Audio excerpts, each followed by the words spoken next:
Désolé d'avance pour ma voix. Un peu un reste de rhume, fait que ça se peut que j'aie besoin de me boucher au milieu. Je vais essayer d'éteindre le micro, ou d'y penser du moins, pour épargner vos oreilles. Ouais. Donc, comme je disais hier, on peut tourner dans 2 Galates. Non, dans... 2 Galates? Dans Galates 3. Ah. J'ai dit une hérésie, hein? Ouais. Donc, il y a 2 semaines de ça, on avait parlé de justice ensemble avant le repas de Seigneur. Puis ben, mon idée de ça, c'était un peu de donner la continuité de ce que j'avais commencé avec Habakkuk, parce qu'on avait vu l'origine de « le juste vivra par sa foi ». Fait que là, dans Romains, ce que j'avais dit, c'est que ça présente le juste. C'est quoi le juste? On n'a pas fait très attention à le contexte de la citation lors de mon dernier message, vu que c'était un peu plus concentré sur le repas de Seigneur, mais on avait compris l'idée générale que le juste, ben, c'est celui qui est justifié par Dieu. Donc, c'est celui qui hérite de la justice de Dieu, tout simplement. Fait que là, ben, si on continue dans cette ligne-là, ben là, on est rendu maintenant dans Galates, où est-ce qu'on va voir, ben, ça va plus parler de la foi en tant que telle. Puis, on va lire, donc, dans Galates 3, les versets 6 à 18 pour commencer.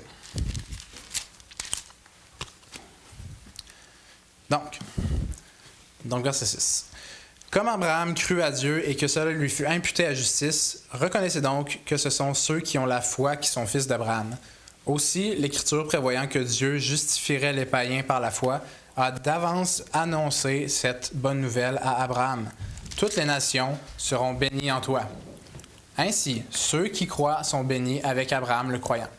Car tous ceux qui s'attachent aux œuvres de la loi sont sous la malédiction.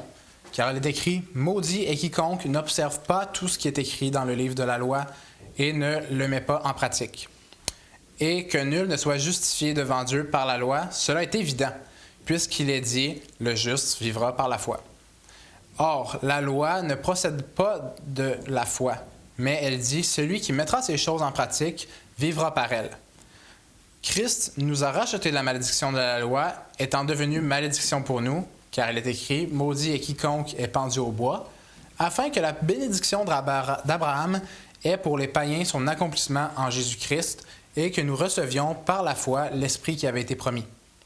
Frères, je parle à la manière des hommes. Un testament en bonne forme, bien que fait par un homme, n'est annulé par personne, et personne n'y ajoute. Or, les promesses ont été faites à Abraham et à sa descendance. Il n'est pas dit « et aux descendances », comme s'il s'agissait de plusieurs, mais comme il s'agit d'une seule, et à ta descendance, c'est-à-dire à Christ. Voici ce que je veux dire. Un testament que Dieu a confirmé antérieurement ne peut pas être annulé, et ainsi la promesse rendue sans effet, par la loi survenue 430 ans plus tard. Car si l'héritage venait de la loi, il ne viendrait plus de la promesse. Or, c'est par la promesse que Dieu a fait à Abraham ce don de sa grâce. On va prier ensemble. Seigneur, merci que tu nous donnes ce temps pour considérer ta parole aujourd'hui, pour considérer les promesses que tu nous as faites, puis l'héritage qu'on reçoit en toi par la foi et non par la loi. C'est toute qu'une bénédiction que tu nous fais là, Seigneur. Donc, je te prie que ça touche nos cœurs, que ça puisse prendre racine vraiment profondément en nous pour qu'on puisse toujours se rappeler que c'est ton don gratuit de grâce qui nous fait vivre, qui nous donne la vie au moment de notre salut, mais aussi pour nos défis quotidiens également. Donc, je te remercie pour ça, Seigneur, et ouvre nos cœurs. Je te prie ça au nom de ton Fils Jésus. Amen. Donc, c'est ça. Donc, on a vu c'était quoi le juste. Maintenant, on voit la foi qui est le moyen, que je crois comme que ce passage indique, qui nous donne accès de recevoir la justice de Dieu. La foi est donc présentée comme le moyen. Et dans le contexte de l'Épître aux Galates, c'est présenté en contraste très flagrant avec la loi. Pourquoi? Bien, comme vous le savez probablement, les églises de la Galatie, comme il est écrit au début de l'Épître, tournaient vers l'apostasie, tournaient vers le judaïsme, si on le veut. Ils se judaïsaient. Comme on peut lire au verset 6 et au verset 7 du chapitre 1. « Je m'étonne que vous vous détourniez si promptement de celui qui vous a appelé par la grâce de Christ pour passer à un autre évangile. Non pas qu'il y ait un autre évangile, mais il y a des gens qui vous troublent et qui veulent altérer. Donc, c'est ça. Donc, c'est ça. Il n'y a pas en soi il n'existe pas un autre évangile, mais il en promouvait un faux. Puis quel était donc ce faux évangile? Bien, comme on vient de lire, comme je viens de dire, en fait, c'est par rapport au judaïsme. Donc, il essaie de judaïser les croyants de la Galatie. Puis on peut le lire au verset 6 et 7, cette fois du chapitre 3. Comme Abraham crut à Dieu et que cela lui fut... Attends, non, c'est pas ça, c'est plutôt ça. Non, c'est dans le chapitre 2 qu'on lit ça. Oubliez ça. Bon, on va passer à d'autres choses. Mais pour contrer cette erreur, Paul utilise l'exemple d'Abraham pour rendre le tout très clair que ce qui avait rendu Abraham juste, ce n'était pas la loi, c'était la foi. Puis là, c'est là que on le voit au verset 6 et 7 du chapitre 3.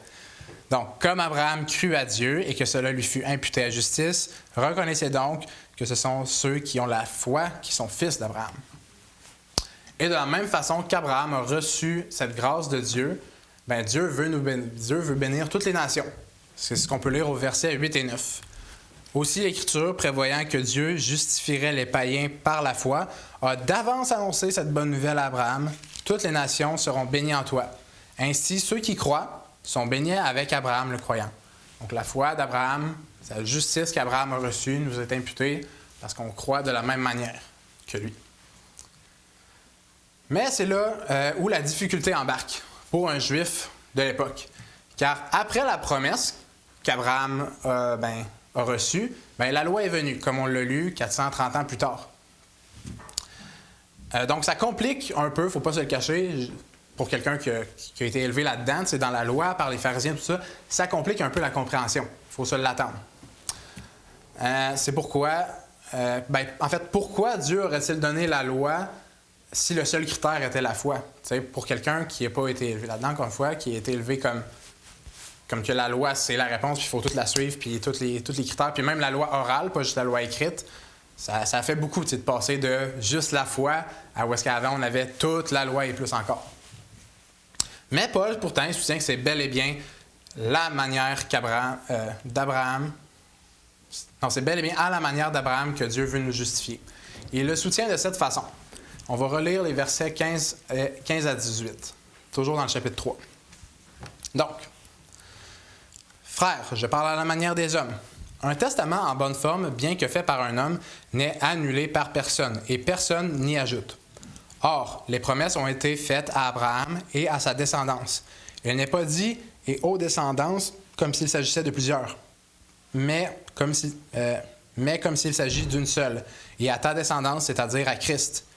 Voici ce que je veux dire. Un testament que Dieu a confirmé antérieurement ne peut pas être annulé, et ainsi la promesse rendue sans effet, par la loi venue 430 ans plus tard. Car si l'héritage venait de la loi, il ne viendrait plus de la promesse. Or, c'est par la promesse que Dieu a fait à Abraham ce don de sa grâce. Donc ici, j'aime beaucoup l'image que Paul utilise. L'image que Paul utilise, quand il dit littéralement qu'il parle à la manière des hommes, c'est très compréhensible pour nous. Quand on prend le temps de l'analyser, bien sûr. Donc, Paul nous indique que la promesse faite à Abraham, en fait, c'était un testament. C'est ce qui est écrit. Le même mot est parfois traduit dans la Bible par alliance également, mais l'idée ici, c'est vraiment celle d'un héritage qui attend d'être donné, tout simplement. Donc, c'est un engagement qui n'attend qu'une condition pour être réalisé. C'est dans le cas d'un testament de nos jours, on s'attend, la condition, c'est la mort du propriétaire qui donne son héritage. Dans ce cas-là,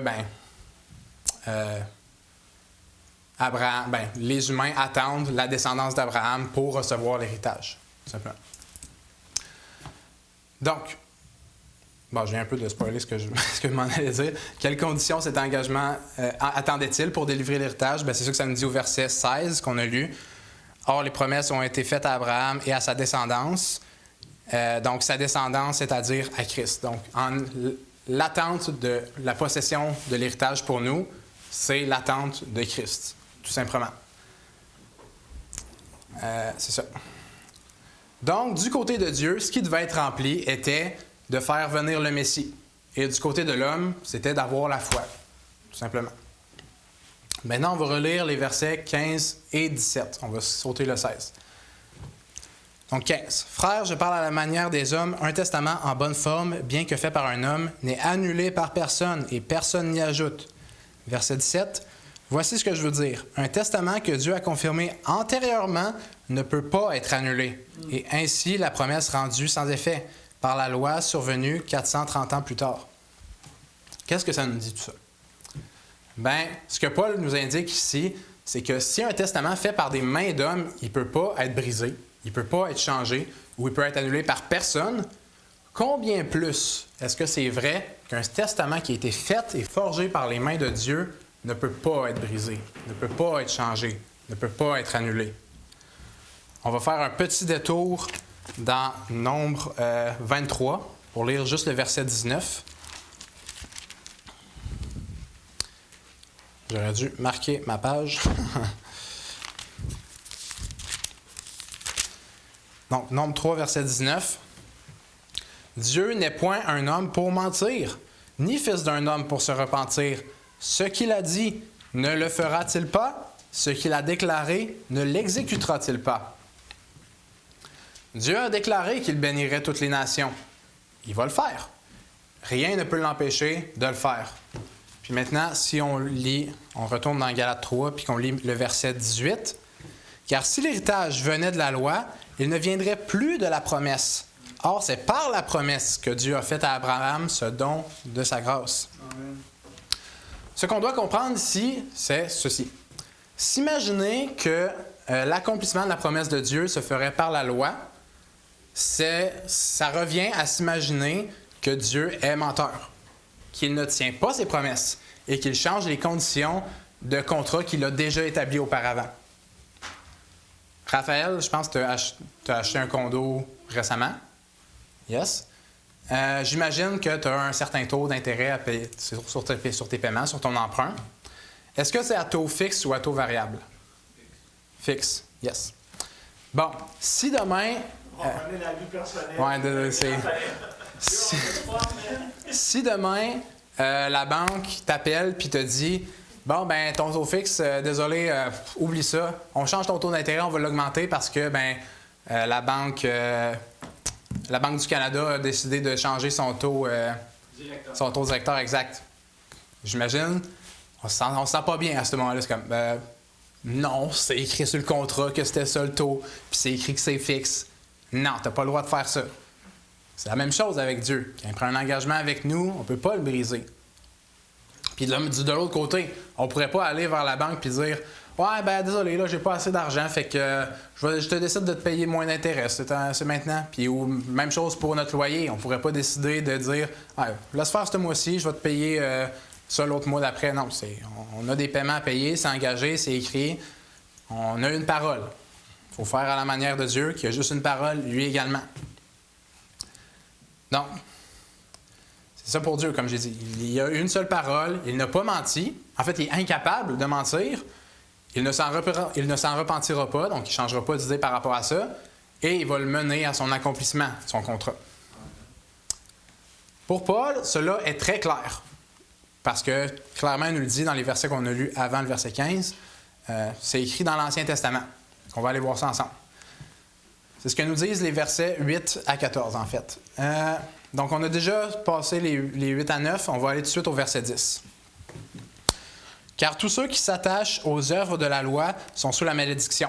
Car il est écrit « Maudit est quiconque n'observe pas tout ce qui est écrit dans le livre de la loi et ne le met pas en pratique. » Pour Paul, c'est évident que la loi ne peut pas nous amener la promesse, parce que tout ce qu'elle amène, c'est la malédiction. Car nul ne peut accomplir toute la loi, bien évidemment. Verset 11 maintenant. « Et que nul ne soit justifié devant Dieu par la loi, cela est évident, puisqu'il est dit, le juste vivra par la foi. » Donc ça, Paul le dit dans ses mots lui-même. C'est évident là, que c'est la promesse. C'est évident que c'est la foi qui va amener du fruit, parce que c'est écrit, le juste vivra par sa foi. Le juste vivra par la foi. Puis maintenant, verset 17. « 12, excusez-moi. Or, la loi ne procède pas de la foi, mais elle dit « Celui qui mettra ces choses en pratique vivra par elles ». C'est un verset un peu plus difficile à comprendre. Je ne cache pas, moi, personnellement, ça m'a demandé un peu plus de recherche, un peu plus de « Attends, qu'est-ce que ça veut dire, ça? » Parce que le sens de la citation est un peu plus obscur.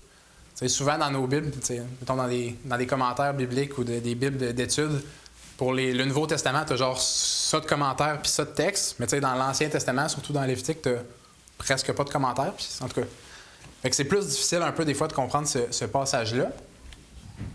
Mais bon, qu'est-ce qu'on en ressort? Mais c'est ça. La loi ne procède pas de la foi, comme qui est écrit. Autrement dit, la loi ne vient pas de la foi. Ces deux choses-là ne prennent pas leurs racines à la même place. Elles ne vont pas ensemble, alors on ne devrait pas les mélanger. Ce sont deux choses destinées à deux usages totalement différents. Donc ça ne va pas ensemble.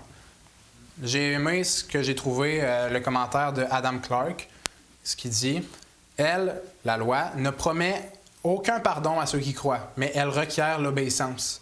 Ce n'est pas qu'est-ce que tu en qui tu crois, ça c'est ce que la foi demande, mais qu'as-tu accompli, ça c'est ce que la loi demande.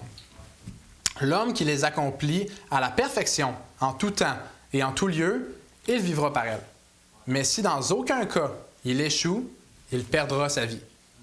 Puis bien entendu, on n'est pas parfait, donc on est garanti de perdre notre vie.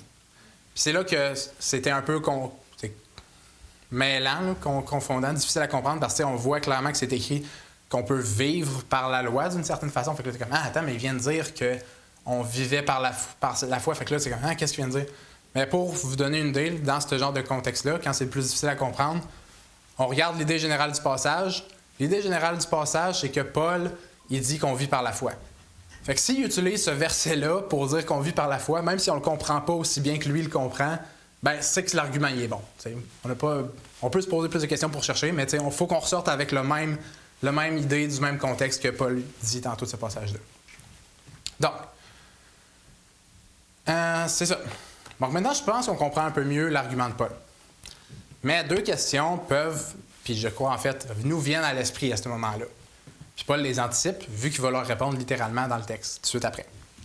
Donc, verset 19, « Pourquoi donc la loi? » Et verset 21, « La loi est-elle donc contre les promesses de Dieu? » Parce qu'on a vu, c'est deux choses.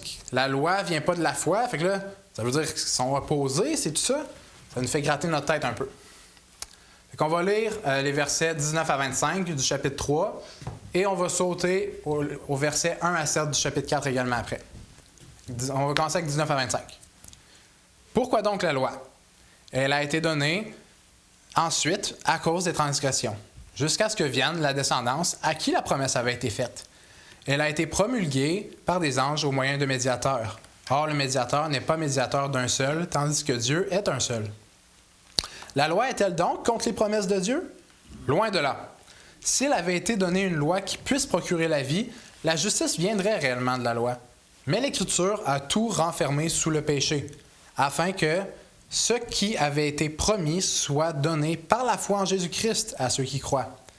Avant que la foi vienne, nous étions enfermés sous la garde de la loi, en vue de la foi qui devait être révélée. Ainsi, la loi a été comme un précepteur pour nous conduire à Christ, afin que nous soyons justifiés par la foi. La foi étant venue, nous ne sommes plus sous ce précepteur. Maintenant, on va sauter au chapitre 4, les versets 1 à 7. Or, aussi longtemps que l'héritier est enfant, je dis qu'il ne diffère en rien d'un esclave, quoiqu'il soit le maître de tout. Mais il est sous des tuteurs et des administrateurs jusqu'au temps marqué par le Père. Nous aussi, de la même manière, lorsque nous étions enfants, nous étions sous l'esclavage des principes élémentaires du monde. Mais lorsque les temps ont été accomplis, Dieu a envoyé son Fils, né d'une femme, né sous la loi, afin qu'il rachète ceux qui étaient sous la loi, afin que nous recevions l'adoption.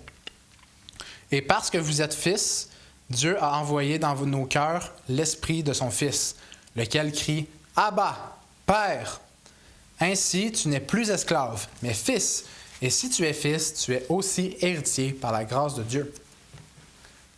Donc, répondre exhaustivement à aux questions pourquoi la loi et la loi est-elle contre les promesses de Dieu, ce serait plusieurs sermons à part entière en soi. C'est pas ça l'idée que je veux amener aussi, ici, aujourd'hui en tout cas. Mais on va regarder l'image que Paul utilise ici pour mieux comprendre. Donc, l'image que Paul utilise ici dans les versets, c'est l'image de l'adoption, tout simplement. Lorsqu'on parle d'adoption, à quoi ça vous fait penser? À l'adoption moderne. Oui. Qui est? Qui est un petit bébé qui est sa famille dans ton donné, tu le prends dans ta famille. C'est à ça que ça nous fait penser. Mais c'est pas exactement le sens de... En fait, c'est pas le sens de l'adoption biblique, ni le sens du terme qui était utilisé dans la Grèce de l'époque. Puis le début du chapitre 4 l'explique très bien, on va passer au travers de ça. Mais c'est ça, l'idée, c'est pas on prend un orphelin puis on le met légalement dans une nouvelle famille. Ça, c'est l'adoption moderne qu'on connaît, puis probablement que ça existait à l'époque d'une certaine façon, mais c'est pas l'idée qui est illustrée ici, en tout cas dans le passage, c'est pas ça. On va voir ce que les versets nous disent. On va relire les versets 1 à 7 tranquillement, avec quelques notes pour nous aider. Les versets 1 et 2 sont l'illustration que Paul utilise. On va lire ça ensemble. Versets 1 et 2 du chapitre 4. « Or, aussi longtemps que l'héritier est enfant, je dis qu'il ne diffère en rien d'un esclave, quoiqu'il soit le maître de tout. Mais il est sous des tuteurs et des administrateurs jusqu'au temps marqué par le Père. » Donc là, on voit, ça parle d'un héritier.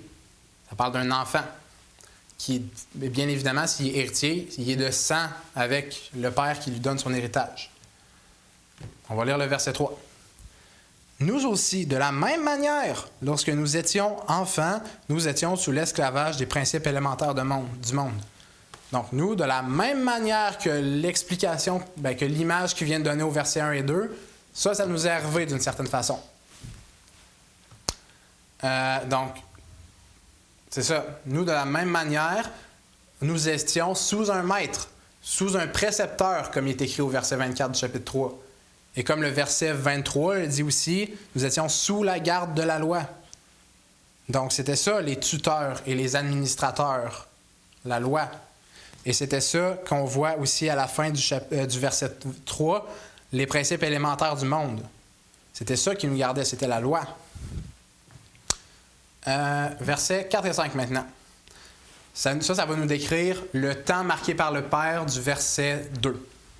Donc, versets 4 et 5. « Mais lorsque les temps ont été accomplis, Dieu a envoyé son Fils, né d'une femme, né sous la loi, afin qu'il rachète ceux qui étaient sous la loi, afin que nous recevions l'adoption. » Donc, le temps qui était marqué par le Père, c'était quoi?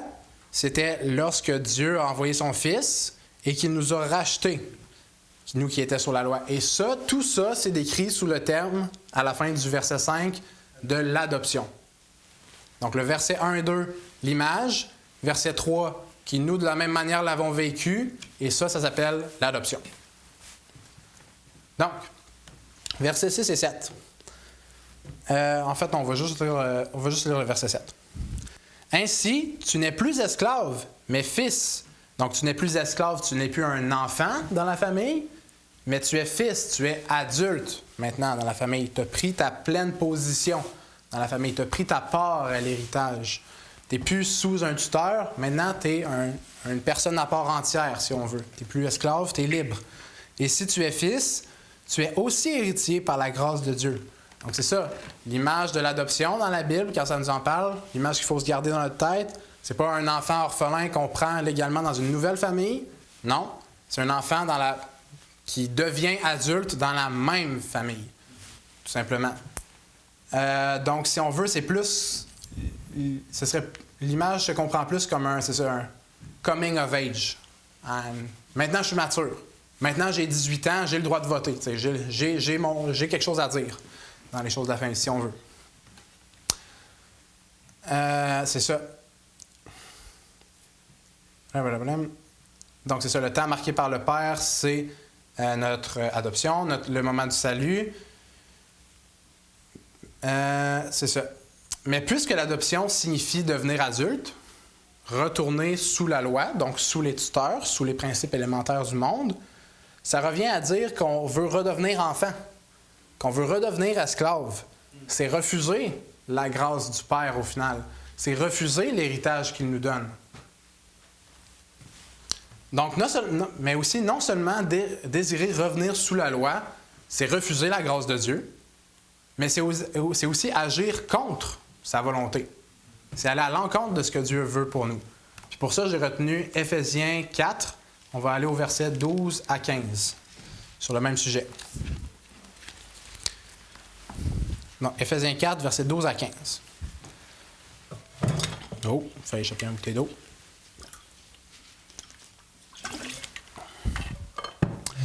Pour le perfectionnement des saints en vue de l'œuvre du ministère et de l'édification du corps de Christ, jusqu'à ce que nous soyons tous parvenus à l'unité de la foi et de la connaissance du Fils de Dieu, à l'état d'homme fait, à la mesure de la stature parfaite de Christ. Ainsi, nous ne serons plus des enfants, flottants et emportés à tout vent de doctrine, par la tromperie des hommes, par leur ruse, dans les moyens de séduction. Mais en professant la vérité dans l'amour, nous croîtrons à tout égard en celui qui est le chef, Christ. Pardon. Donc la volonté de Dieu pour l'Église, pour le corps de Christ, pour nous, qui est chacun ses membres, c'est qu'on devienne adulte. Comme il est écrit, jusqu'à ce que... C'est ça, qu'on vienne à l'unité de la foi. Puis ça se témoigne lorsqu'on devient à l'état d'homme fait. L'état d'homme fait, c'est l'état d'homme mature. C'est quelqu'un qui n'est plus un enfant, justement, comme qu'on lit juste après. Donc, la volonté de Dieu, c'est ça, c'est qu'on soit un corps digne, un corps mature, comme la tête de notre corps est, Christ, donc. Comme Christ est mature, nous devons être matures. Et ça peut juste s'accomplir si on devient adulte. Si on reste enfant, bien là, c'est ça, on retourne dans si on veut redevenir enfant, on veut revenir sous l'esclavage de la loi, bien on sort de la tutelle du Saint-Esprit. On retourne sous la tutelle de la chair, sous notre ancienne tutelle. Et c'est là qu'on perd, déjà, on perd le safeguard du Saint-Esprit, et puis, on se met à agir dans la chair, parce qu'on est sous la loi. Puis là, c'est là que verset 14... On redevient des enfants flottants, emportés à tout vent de doctrine, par la tromperie des hommes, par leur ruse, par les moyens de séduction. On devient vulnérable à toutes les tromperies de l'homme. Donc, non seulement, c'est ça, c'est pas... c'est refuser la grâce de Dieu, mais c'est aussi aller contre la volonté de Dieu, et c'est se mettre en danger, nous et nos frères et sœurs autour. On va... pas bien. Donc, on va continuer avec... peut-être même terminer avec une dernière illustration des Écritures. Et pour ça, on va aller lire 2 passages. On va retourner dans Galates 4. On va lire les versets 21 à 26 et après, on va aller dans Hébreux 12. Le 3. Galates 4, 21 à 26.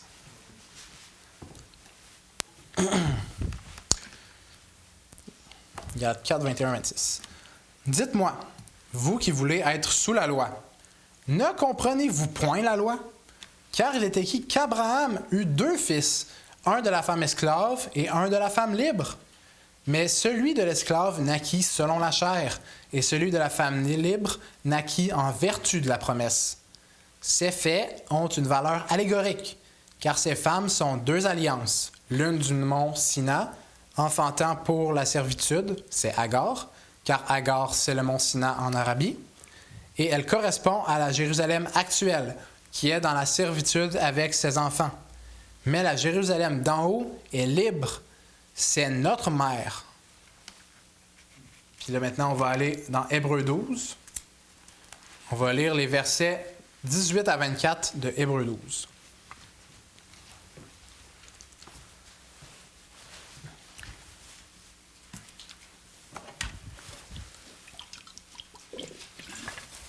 Vous ne vous êtes pas approchés d'une montagne qu'on pouvait toucher et qui était embrasée par le feu, ni de la nuée, ni des ténèbres, ni de la tempête, ni du retentissement de la trompette, ni du bruit des paroles, tels que ceux qui l'entendirent demandèrent qui ne leur en soit pas adressée une de plus.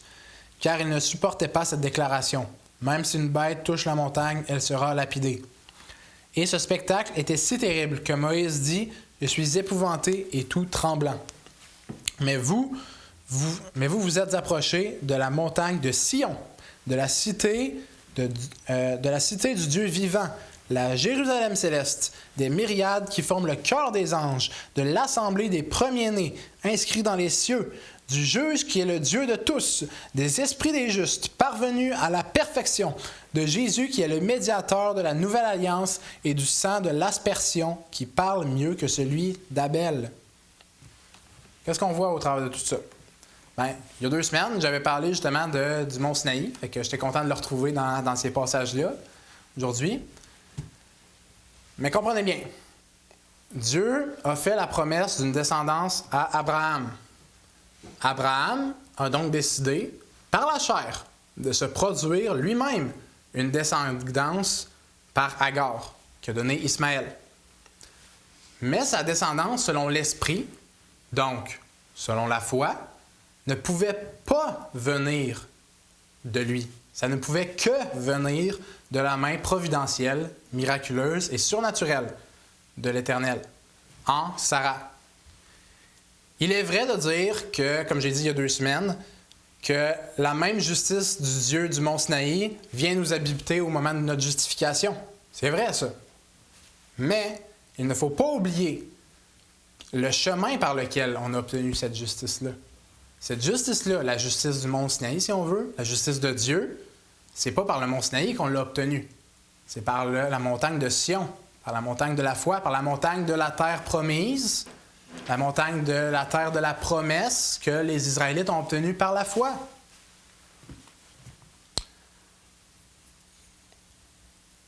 Donc, est-ce que c'était en montant le mont Sinaï qui nous demande « Qu'as-tu accompli? » Mais non, c'est pas en ce mont-là qu'on a obtenu la justice. C'était en allant par la montagne de la foi, la montagne de Sion qui nous demande « En qui crois-tu? » que nous avons obtenu cette justice. Donc, ce serait aussi s'éloigner de nos racines, s'éloigner du roc solide que de retourner à la loi. C'est s'éloigner de Jésus. Et de la même manière qu'Abraham a manqué de foi lorsqu'il est allé vers Agar et qu'il a péché, aller vers nos œuvres revient à manquer de foi à Dieu et à lui désobéir et à être orgueilleux et à ce qui finit à être de l'idolâtrie envers nous-mêmes. Donc, la bénédiction qu'on a eue au moment de notre salut, on l'a eu par Christ, par la foi. Et aussi surprenant que ça puisse paraître pour des gens qui le méritent aussi peu que nous, Dieu, il cherche à nous bénir encore plus que juste par le salut à un moment. Et la bonne nouvelle de l'Évangile est toujours aussi vraie il y a 2000 ans qu'aujourd'hui. Et toujours aussi vrai au jour de notre salut qu'aujourd'hui dans nos struggles de la vie puis dans les moments de foi qu'on doit avoir envers le Seigneur. Donc, on peut s'approcher gratuitement de Dieu par la foi en laissant son œuvre agir en nous, pas en essayant de se bâtir un mont Sinaï à notre manière, si on veut. Puis ça, c'est clairement ce que Paul dit au début du chapitre 3 de Galates. « Ô Galates dépourvus de sens, qui vous a fasciné, vous, aux yeux de qui Jésus-Christ a été peint comme crucifié? Voici seulement ce que je veux apprendre de vous. Est-ce par les œuvres de la loi que vous avez reçu l'Esprit ou par la prédication de la foi? Êtes-vous tellement dépourvus de sens? Après avoir commencé par l'Esprit, voulez-vous maintenant finir par la chair? Avez-vous tant souffert en vain? Si toutefois c'est en vain. Celui qui vous accorde l'Esprit et qui opère des miracles parmi vous, le fait-il donc par les œuvres de la loi ou par la prédication de la foi? Donc, de la même manière que c'est notre salut, que notre salut est venu par la foi, au jour le jour, il faut continuer de vivre par la foi. Puis, juste avant, on a Galates 2:20, en laissant Christ vivre en nous, en n'essayant plus de vivre par nous-mêmes, tout simplement. Fait que c'est ça, on peut s'approcher justement de Dieu maintenant par la foi, en ayant confiance qu'il peut entendre et qu'il entend et qu'il désire entendre nos prières.